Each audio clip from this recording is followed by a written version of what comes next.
बिस्मिल्लाहिर्रहमानिर्रहीम। अस्सलाम वालेकुम रहमतुल्लाहि वबरकातुहू। आपका मेज़बान मोहम्मद इस्माइल सोहरवर्दी और हमारा ये एपिसोड नंबर 4 है। टॉपिक है हमारा, मौजू है मुतबरक रातें। यहाँ मैं एक वज़ाहत करता चलूँ कि मैं कोई आलम फाज़िल, कोई मुफ्ती, मैं एक वो नहीं हूँ। मैं एक नाक़िसुल अक़ल इंसान हूँ। लेकिन मेरे बुज़ुर्गों की, मेरे वालिदैन की, मेरे उस्ताज़ा की ख़ास रहमत है। उनकी दुआओं से मैं इस काबिल हुआ कि चंद अल्फ़ाज़ आपके सामने बयान कर सकूँ। जो अल्फ़ाज़ मैं बयान करता हूँ, ये जिस तरह आपके लिए है, वैसे ही मेरे लिए भी है। मेरे लिए भी वही आयात और वही हुक्म है जो मैं आपके लिए बयान करता हूँ। सिर्फ़ कोशिश ये थी कि एक लॉजिक जो मैंने अपने तय एक असेस की है, और फिर मैंने असातिज़ा से, उलमा से उसके बारे में अपना जो इल्म था वो इकट्ठा करके वो आपके सामने पेश करूँ। तो मौजू है हमारा मुतबरक रातें, और बात चल रही थी कि उम्मत की फ़ज़ीलत और ये मुतबरक रातें जो है ये कैसे, क्यों पैदा की गई। तो अहबाब तिबकार अर्ज़ ये कर रहा था कि हुज़ूर नबी अकरम सल्लल्लाहु अलैहि वसल्लम की सारी ज़ाहिरी हयात में ये कोशिश रही कि किसी न किसी तरह मेरी उम्मत की बख्शिश हो जाए।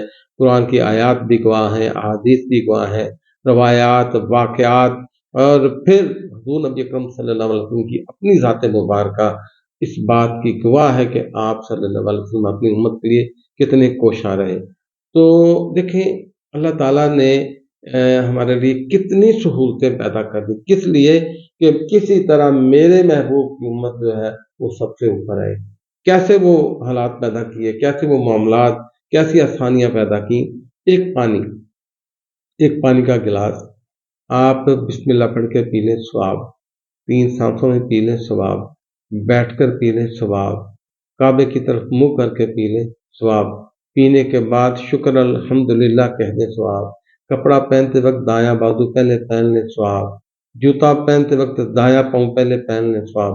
उतारते वक़्त बायाँ पहले उतार लें, सवाब। मस्जिद में दाखिल होते वक़्त दायाँ पाँव पहले रख लें, सवाब। निकलते वक़्त बायाँ पाँव पहले रख लें, सवाब। बाथरूम में जाते वक़्त बायाँ पाँव पहले रख लें, सवाब। निकलते वक़्त दायाँ पाँव पहले रख लें, सवाब। जब हम नेकी की नीयत करते हैं तो अजर लिख लिया जाता है, लेकिन गुनाह उस वक्त तक नहीं लिखा जाता जब तक गुनाह सरजद नहीं होता। ये सारे बहाने जो सवाब के अल्लाह ने हर कदम, माँ बाप की तरफ देख लें तो सवाब, किसी को मुस्कुरा के देख लें तो सवाब, किसी के बारे में अच्छा सोच लें तो सवाब। यानी आप अंदाजा कीजिए कि किस किस पहलू में अल्लाह ताला ने हमें सवाब से नवाजा है। ऐसे ही इन मुतबरक रातों का हमें हुक्म दिया गया अपने नबी सल्लल्लाहु अलैहि वसल्लम के। तो खैर, उनकी जो हमारे कुरान की आयात है, जो रवायात है, जो अहादीस है, कि इन मुतबरक रातों में हम इबादत करें, इबादत करके अल्लाह ताला की रहमत को तलाश करें, ताकि ज़्यादा से ज़्यादा सवाब इकट्ठा करें। और रोज़े महशर जब उम्मतों की सफ़ें लगी हों तो नबी अकरम सल्लल्लाहु अलैहि वसल्लम की उम्मत का मर्तबा और मुकाम अमाल के हिसाब से, सवाब के हिसाब से सबसे ज़्यादा हो। और भी बेशुमार, आप थोड़ा-सा अगर कुछ किताब, किसी किताब को पढ़ने की कोशिश करेंगे इस मौके पर, तो आपको पता चलेगा, क्योंकि वक़्त बड़ा कम होता है, मैं बहुत लंबी बात नहीं कर सकता, मगर आपको पता चलेगा कि मेरे अल्लाह ने अपने महबूब सल्लल्लाहु अलैहि वसल्लम की उम्मत की बख्शिश के बहाने किस-किस अंदाज़ में रखे।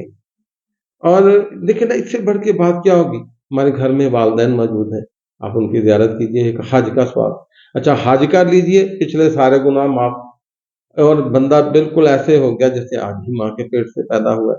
तो मकसद जो था इन रातों का, राज क्या है कि इबादत कीजिए और अल्लाह ताला की रहमत को तलाश कीजिए।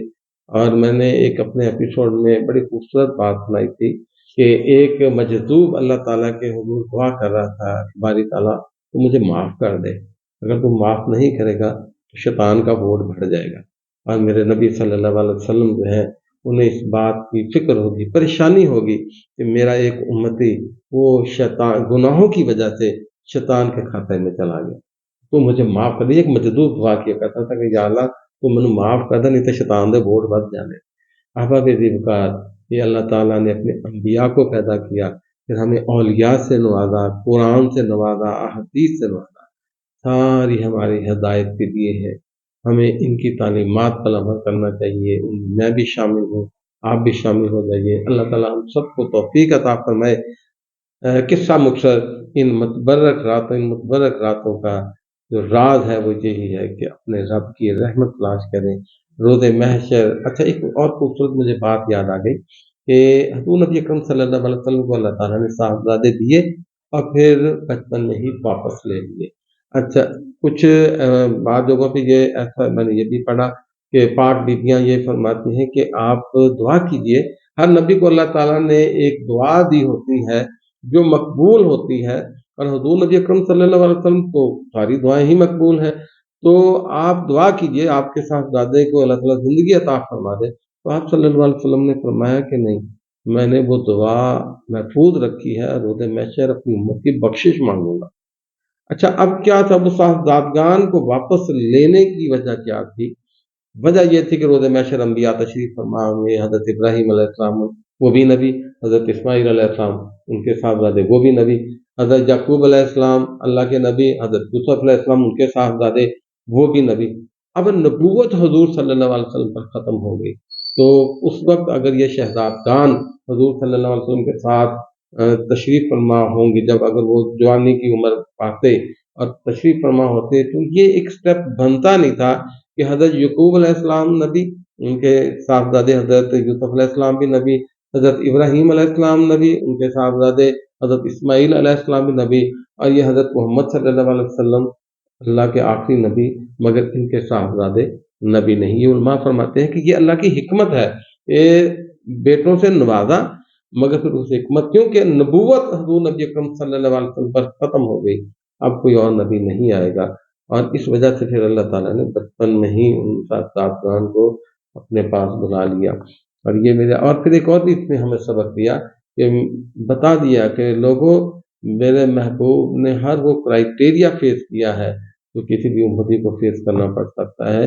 کل کو یہ نہ کہنا کہ شاید میں نے اپنے محبوب کے لیے کوئی خاص رعایت رکھی تھی، ایسا نہیں۔ اللہ تعالیٰ نے آپ صلی اللہ علیہ وسلم کو ہر امتحان سے گزارا اور پھر کامل اور اکمل دکھایا، بتایا انسانیت کی مراد یہ ہوتی ہے۔